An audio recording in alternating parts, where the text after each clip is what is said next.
नमस्कार, देवभूमि समाचार में आपका स्वागत है। आपके साथ मैं रीना झा बालियान। खबरों का रुख करेंगे, लेकिन उससे पहले एक नजर डालते हैं इस वक्त की हेडलाइंस पर। ऐतिहासिक G20 सम्मेलन का साक्षी बना उत्तराखंड। कुमाऊनी अंदाज में हुआ डेलीगेट्स का स्वागत। राउंड टेबल पर वैश्विक मुद्दों पर शुरू हुआ मंथन।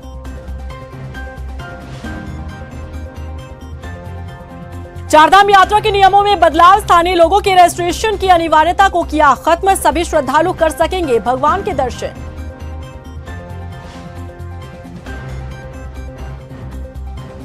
देवभूमि आएंगे केंद्रीय गृह मंत्री अमित शाह। गुरुकुल कांगड़ी विश्वविद्यालय के दीक्षांत समारोह में होंगे शामिल। सहकारिता से जुड़ी योजनाओं का भी करेंगे शुभारंभ।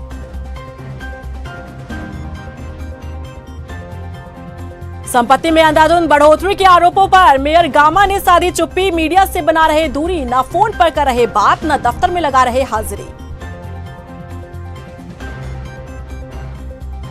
और चलिए खबरों का रुख कर लेते हैं। बुलेटिन की शुरुआत बड़ी खबर के साथ करते हैं। रामनगर में ऐतिहासिक सम्मेलन G20 का आगाज हो चुका है। राउंड टेबल बैठक के लिए मंगलवार को 38 विदेशी और 20 भारतीय मेहमान G20 सम्मेलन में शामिल होने के लिए रामनगर पहुंचे। मेहमानों का स्वागत कुमाऊनी अंदाज में हुआ। छोलिया नृत्य कर रहे कलाकारों के साथ डेलीगेट्स भी झूमते नजर आए।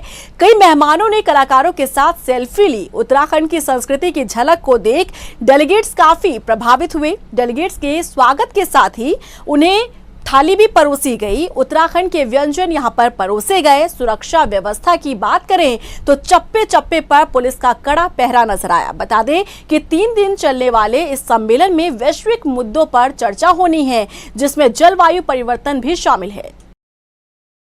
वहीं G20 सम्मेलन में शामिल होने से पहले सूबे के मुखिया पुष्कर सिंह धामी गर्जिया मंदिर पहुंचे, जहां पर उन्होंने देवी मां के दर्शन किए, पूजा अर्चना की। उसके बाद मुख्यमंत्री पुष्कर सिंह धामी अपने काफिले के साथ ताज होटल पहुंचे, जहां विदेशी मेहमान पहुंचे थे।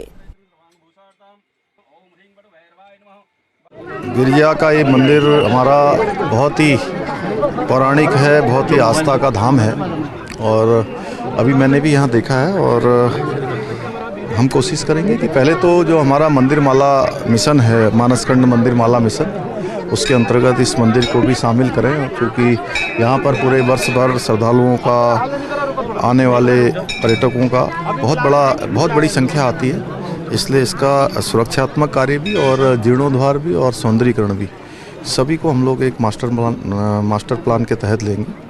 और ये चूँकि ऐसा धाम है जो निश्चित रूप से हम सबको ऊर्जा देता है, हम सबके ऊपर उनका आशीर्वाद है। मां गिरिजा सब पर अपना आशीर्वाद बनाए। आगामी चारधाम यात्रा के लिए स्थानीय लोगों के रजिस्ट्रेशन की अनिवार्यता को खत्म कर दिया गया है। मुख्यमंत्री पुष्कर सिंह धामी ने अधिकारियों के साथ समीक्षा बैठक के दौरान रजिस्ट्रेशन की अनिवार्यता को खत्म करने के निर्देश दिए और इसके साथ ही अब राज्य में आने वाले सभी श्रद्धालुओं को चारधाम यात्रा में दर्शन करवाए जाएंगे। और जिन श्रद्धालुओं ने चारधाम यात्रा के लिए होटल और होम स्टे में बुकिंग करा ली है, उनके लिए भी दर्शन की व्यवस्था की जाएगी। सीएम ने टोकन व्यवस्था को खत्म करने के निर्देश दिए हैं। मुख्यमंत्री ने अधिकारियों को तय समय पर व्यवस्थाओं को पूरा करने के लिए भी कहा है और साथ ही वोकल फॉर लोकल को बढ़ावा देने को कहा है। मुख्यमंत्री ने कहा कि चारधाम यात्रा में राज्य के अन्य धार्मिक स्थलों का भी प्रचार प्रसार कराया जाए, ताकि श्रद्धालु अन्य धार्मिक स्थलों के भी दर्शन करें। श्रद्धालुओं को, तीर्थयात्रियों को किसी प्रकार से भी कोई परेशानी न हो, उनकी यात्रा अच्छी हो। और पिछले वर्ष से भी और ज़्यादा इंतजामों पर ध्यान दिया गया है। जो पिछले बार कुछ काम और करने थे, उनको इस बार प्राथमिकता से करवाया गया है और लगभग 7 लाख से ज़्यादा अभी तक रजिस्ट्रेशन हो चुके हैं। इसके साथ साथ हमने यात्रा में यह भी तय किया है कि जो स्थानीय लोग हैं वह भी स्थानीय परंपरा के अंतर्गत धामों के दर्शन करने जाते हैं, तो उनको किसी प्रकार का भी रजिस्ट्रेशन या कोई पंजीकरण नहीं कराना होगा। और वहीं जो भी यात्रा में आ रहे होंगे देश भर से, विदेशों से जो भी श्रद्धालु आएंगे, जिनके होटल, रेस्टोरेंट या होम स्टे या कहीं पर भी अगर उनकी पहले से बुकिंग हो गई है, तो वो रजिस्ट्रेशन उनका उसी समय करवाया जाएगा। केंद्रीय गृह मंत्री अमित शाह 30 मार्च को उत्तराखंड आ रहे हैं और इस दौरान वो हरिद्वार में गुरुकुल कांगड़ी विश्वविद्यालय के दीक्षांत समारोह में शामिल होंगे। साथ ही पतंजलि योगपीठ के आयोजित कार्यक्रम में भी हिस्सा लेंगे। इस दौरान गृह मंत्री शाह राज्य की 670 बहुउद्देशीय प्रारंभिक कृषि ऋण सहकारी समितियों को ऑनलाइन करने के साथ ही कई सहकारिता विभाग से जुड़ी योजनाओं का भी शुभारंभ करेंगे। यह गुरुकुल कांगड़ी विश्वविद्यालय 1902 में स्थापित था और ये इसका 113वां दीक्षांत समारोह है। इस अवसर पर देश के गृह मंत्री सम्मान्य अमित शाह जी पधार रहे हैं और अपने विश्वविद्यालय के कुलाधिपति सम्मान्य डॉक्टर सत्यपाल सिंह जी जो सांसद हैं, विश्वविद्यालय के कुलाधिपति हैं, उनके अध्यक्षता में यह कार्यक्रम संपन्न होगा। इस अवसर पर विश्वविद्यालय के PhD, MA, स्नातक इत्यादि अनेक विभाग के अनेक छात्रों को प्राय 2000 छात्रों को उपाधियां प्रदान की जाएगी। उत्तराखंड में एक बार फिर से 2 से ज्यादा विधानसभा भवनों के निर्माण पर सवाल उठने शुरू हो गए हैं। क्यों ये सवाल उठ रहे हैं और 22 सालों में भी स्थायी राजधानी का मसला हल ना होने को लेकर क्यों एक से अधिक विधानसभा भवनों की आवश्यकता उत्तराखंड में है, देखिए इस रिपोर्ट में। उत्तराखंड को बने हुए 22 साल हो गए हैं, लेकिन 22 सालों में स्थायी राजधानी का मसला तो सुलझा नहीं, लेकिन एक से ज्यादा विधानसभा भवनों के निर्माण के बीच एक बार फिर से स्थायी राजधानी का मुद्दा उलझता हुआ नजर आ रहा है। उत्तराखंड में 2 से ज्यादा विधानसभा भवनों के निर्माण को लेकर सवाल उठने शुरू हो गए हैं। दरअसल प्रदेश सरकार की तरफ से एक आदेश जारी हुआ है, जिसके तहत देहरादून के रायपुर में विधानसभा भवन बनाने को लेकर जमीन तय की गई है और उसके आसपास निर्माण कार्यों पर रोक लगाई गई है। मगर इस आदेश के बाद इसका विरोध भी शुरू हो चुका है। विपक्षी दलों का कहना है कि गैरसैंण को ही स्थायी राजधानी घोषित किया जाए ताकि गैरसैंण में जो भव्य विधानसभा बना हुआ है उसका सही मायनों में इस्तेमाल किया जा सके। ये बिल्कुल सरकार चोरी छिपे काम कर रही है। सरकार पर को हिम्मत है तो वो विधानसभा में प्रस्ताव लाए, उसमें पारित कराए, उसके बाद वो कहाँ राजधानी बनाती है उसका विषय है। हम चाहते हैं कि गैरसैंण में जितना भी आपने खर्च कर दिया है, हमारा राज्य वैसे भी 80-85 हजार करोड़ के कर्जे में है। 3 जगह आप राजधानी बना रहे हो, गैरसैंण में आपने कुछ बना दिया है, पुराने विधानसभा यहाँ चल रही है, अब आप रायपुर में चले जा रहे हो। ये बिल्कुल गलत है। इस राज्य के साथ और यहाँ के लोगों के ऊपर बहुत बड़ा बोझ है। भाजपा कहती कुछ है, करती कुछ है, फिर षड्यंत्र रचकर फिर कुछ न कुछ करके फिर एक नया राग फिर लाभ दिया साहब रायपुर में विधानसभा बनाएंगे। भाई आपको जहां भी बनाना है, जहां भी आपने स्थायी राजधानी रखनी है या ग्रीष्मकालीन रखनी है या शीतकालीन रखनी है, आप तय तो करो।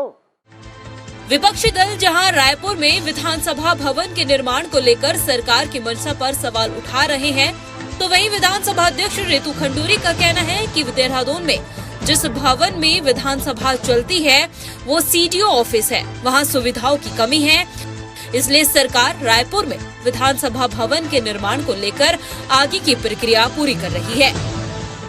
मैं बहुत ज़्यादा कंट्रोवर्सीज में नहीं पड़ना चाहती हूँ। निर्णय मिलजुल कर ही लेना चाहिए, बैठ के बात होनी चाहिए और जो भी निर्णय होगा वो उत्तराखंड की अच्छाई के लिए होगा, जनता की अच्छाई के लिए होगा। और जहाँ तक 2-2, 3-3 की बात है, देखिए ये एक ऑफिस है, CDO का ऑफिस, DM ऑफिस भी नहीं है, it is just a CDO's office और इसमें हम लोग अच्छे से चला पा रहे हैं। बात सही है, लेकिन अगर और सुविधाएं हो और अच्छे से हो पाए, जहां जनता को हम और उनकी आना जाना हो पाए, वो अपनी मंत्रियों से मिल पाए, अपने विधायकों से मिल पाए, जहां भीड़ भाड़ इतनी ना हो, छोटी सी जगह यहाँ बहुत हौच पौच हो जाता है। तो अगर इस तरह की कोई चीज़ होती है, बिल्कुल मिलजुल के बैठ के निर्णय लेने चाहिए, उसमें कोई खराबी नहीं है। और मैं आशा करती हूँ कि इस तरह का कुछ चीज़ होगी और विधानसभा जरूर बनेगी। देहरादून को उत्तराखंड की अस्थायी राजधानी कहा जाता है, तो गैरसैंण ग्रीष्मकालीन राजधानी बन चुकी है, लेकिन स्थायी राजधानी कौन सी होगी इसका फिलहाल कुछ अता पता नहीं है। ऐसे में अगर सरकार रायपुर में विधानसभा भवन का निर्माण करती है तो कुछ सवालों के जवाब सबको जरूर मिल सकते हैं कि देहरादून में विधानसभा भवन के निर्माण के बाद अस्थायी राजधानी देहरादून को किस रूप में जाना जाएगा। टाइम टीवी के लिए देहरादून से मनीष टंगवाल की रिपोर्ट। रुद्रपुर पहुंचे बीजेपी प्रदेश अध्यक्ष महेंद्र भट्ट ने बूथ कमेटी की बैठक में हिस्सा लिया। भट्ट ने बैठक में पार्टी को मजबूत करने पर फोकस किया और साथ ही पार्टी के आगामी कार्यक्रमों को लेकर भी चर्चा की गई। इस दौरान महेंद्र भट्ट ने कहा कि पार्टी को मजबूत करने के लिए हर बूथ में बीजेपी बैठक कर आयोजन कर रही है। आज हमारी बूथ की 11 लोगों की टोली इस बूथ पर बनी है। उन सबसे भेंट भी होनी है, उनसे बातचीत भी होनी है, आगामी कार्यक्रम भी बताने हैं और इसके बाद हम लोग पन्ना प्रमुख और पन्ना टोली तक के अपने कार्य को विस्तार देंगे। आगामी दिनों में कार्यकर्ता के उत्साह की रचना इसी आधार पर हम सारे चुनाव जीतते हैं। हमारा कार्यकर्ता उत्साहित होकर और प्रत्येक बूथ पर पार्टी के पक्ष में काम करे, पार्टी की केंद्र सरकार की जो उपलब्धियां हैं, राज्य सरकार उपलब्धियां हैं, वो घर घर तक पहुँचे। इन सारे विषयों को लेकर हमारी बूथ कमेटियों की बैठकें होती हैं और मैं ही नहीं, हमारे प्रदेश के सारे पदाधिकारी हैं, जिले के पदाधिकारी प्रत्येक बूथ पर जाकर ये सब कार्यक्रम कर रहे हैं। कांग्रेस प्रदेश अध्यक्ष करण मारा ने बीजेपी प्रदेश अध्यक्ष महेंद्र भट्ट से बीजेपी के सदस्यता अभियान को लेकर सवाल किया। दरअसल इन दिनों कांग्रेस के कई नेता बीजेपी में शामिल हुए हैं, जिस पर करण मारा ने कहा कि बीजेपी राज में पहले लोगों पर मुकदमा दर्ज कराया जाता है, फिर उन्हें जेल जाने से बचाने के लिए बीजेपी में शामिल होने का ऑप्शन दिया जाता है। मारा ने बीजेपी पर तंज कसते हुए बीजेपी में शामिल हुए कई नेताओं का जिक्र किया।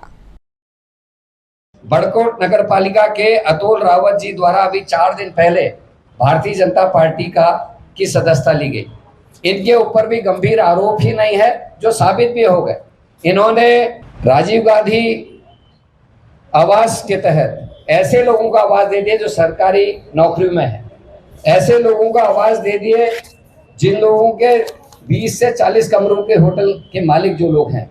इन्होंने पंजीकृत ठेकेदारों को, सरकारी पेंशनरों को, वकील, पत्रकार इत्यादि लोगों को और 3 ऐसे लोगों को जो मृत हो चुके हैं उनको भी आवास आवंटित कर दिए। उच्च न्यायालय से इनके खिलाफ एफआईआर दर्ज करने के निर्देश उच्च न्यायालय को देने पड़े।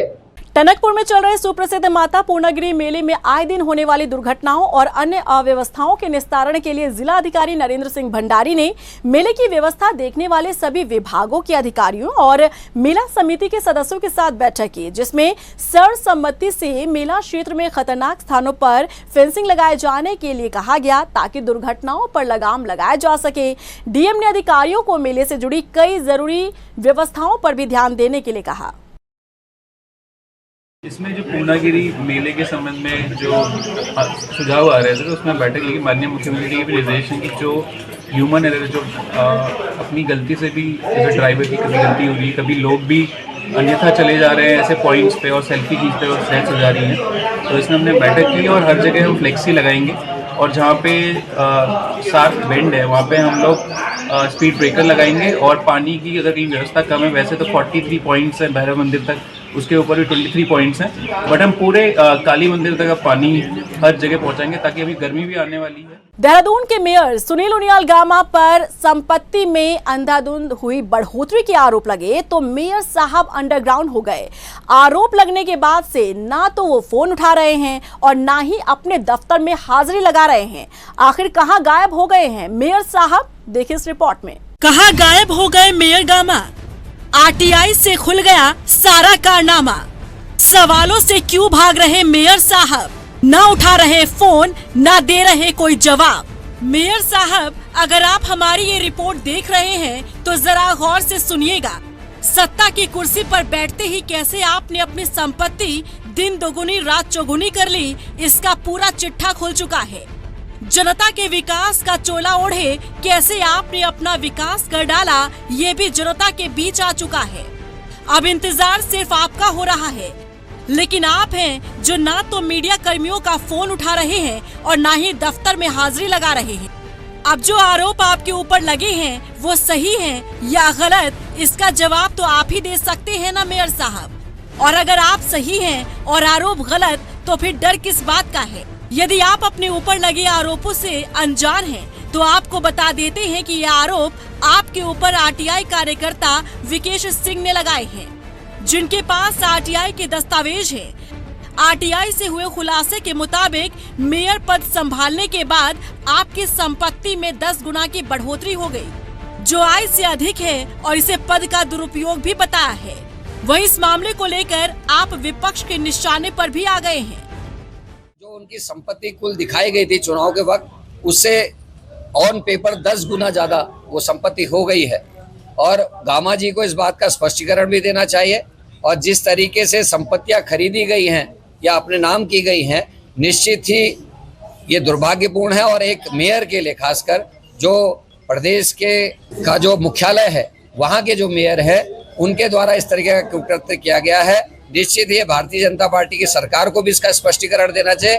गामा जी को इस्तीफा देकर निष्पक्ष जांच में मदद करनी चाहिए और जांच के उपरांत जो आएगा कांग्रेस उसके बाद अपना पक्ष रखेगी। विपक्ष प्रेस कॉन्फ्रेंस करके आपको ललकार रहा है, पद से इस्तीफा देने के लिए उकसा रहा है, लेकिन आप हैं जो मौन बैठे हैं। यहाँ तक कि हमारी टीम ने आपसे संपर्क करने की कोशिश की, आपके दफ्तर तक भी पहुंची, आपको खूब फोन भी घुमाया, लेकिन मजाल है कि आपसे बात हो जाए। सामने तो आइए मेयर साहब, जनता आपसे जवाब मांग रही है। टाइम टीवी के लिए देहरादून से हिमांशु चौहान की report. Cricket coach Narendra Shah पर टीनेजर्स क्रिकेट प्लेयर्स के साथ अश्लील बात करने को लेकर पॉक्सो एक्ट और SC/ST के साथ ही अन्य धाराओं में मुकदमा दर्ज हो चुका है। पीड़ित के पिता की तहरीर पर थाना नेहरू कॉलोनी में मुकदमा दर्ज हुआ है। SP सिटी ने बताया कि तीनों युवतियों के परिजनों ने शिकायत दर्ज कराई, लेकिन तीनों की शिकायत एक जैसी है, जिस वजह से एक तहरीर पर मुकदमा दर्ज किया है।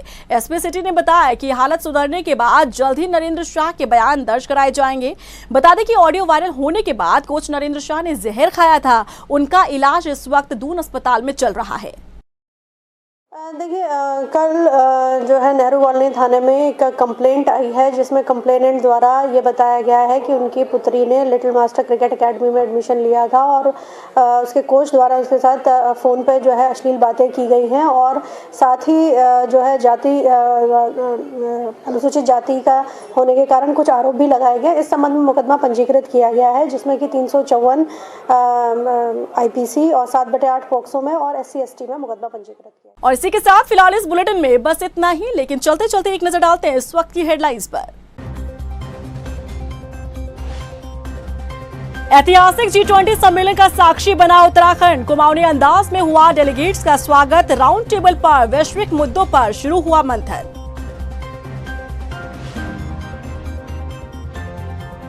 चारधाम यात्रा के नियमों में बदलाव। स्थानीय लोगों के रजिस्ट्रेशन की अनिवार्यता को किया खत्म। सभी श्रद्धालु कर सकेंगे भगवान के दर्शन।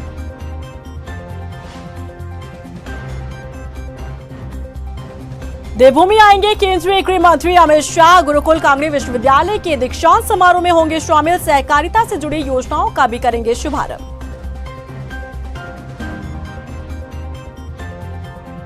संपत्ति में अंधाधुंध बढ़ोतरी के आरोपों पर मेयर गामा ने साधी चुप्पी। मीडिया से बना रहे दूरी, न फोन पर कर रहे बात, न दफ्तर में लगा रहे हाजिरी।